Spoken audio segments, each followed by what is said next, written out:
சட்டப்பேரவையிலிருந்து அதிமுக உறுப்பினர்கள் வெளிநடப்பு செய்துள்ளனர்.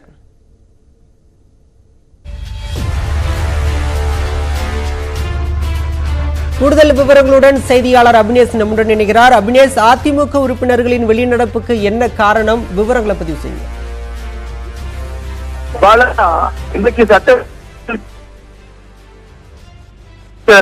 நிதியமைச்சர் பிடிஆர் பழனிவேல்ராஜன் மற்றும் வேளாண் துறை அமைச்சர் தங்களுடைய பதிலுரையை தொடங்க இருக்கிறாங்க. குறிப்பாக கவன தீர்மானத்துக்கு பிறகு சட்டப்பேரவையில் 4 அமைச்சர்கள் பேரவையில் அறிமுகம் செய்தாங்க. அதுக்கு பிறகு நிதியமைச்சர் பிடிஆர் பழனிவேல் தியாகராஜன் தன்னுடைய பதிலுரையை தொடங்கினார். அப்போது எதிர்க்கட்சி தலைவர் சட்டம் ஒழுங்கு பிரச்சனை குறித்து பேசுவதற்காக நேரம் கேட்டார். ஆனால் அதற்கு அனுமதி மறுத்த காரணத்தினால் அதிமுக சட்டமன்ற உறுப்பினர்கள் அனைவரும் வெளிநடப்பு செய்திருக்கிறாங்க. குறிப்பாக நேற்றைய தினமே உங்களுக்கு பேசுவதற்கு போதிய அவகாசம் வழங்கப்பட்டு விட்டது எனவே இன்றைய தினம் நிதியமைச்சர் தன்னுடைய பதிலை தொடங்க வேண்டும் என சபாநாயகர் பேரவையில் தெரிவித்தார். எனவே அதை கண்டித்து அதிமுக சட்டமன்ற உறுப்பினர்கள் அனைவரும் வெளிநடப்பு செய்திருக்கிறாங்க.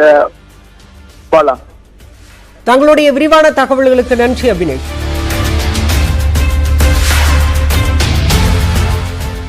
மேலும் பல்வேறு செய்திகளை சிறிய இடைவேளைக்கு பிறகு பார்க்கலாம்.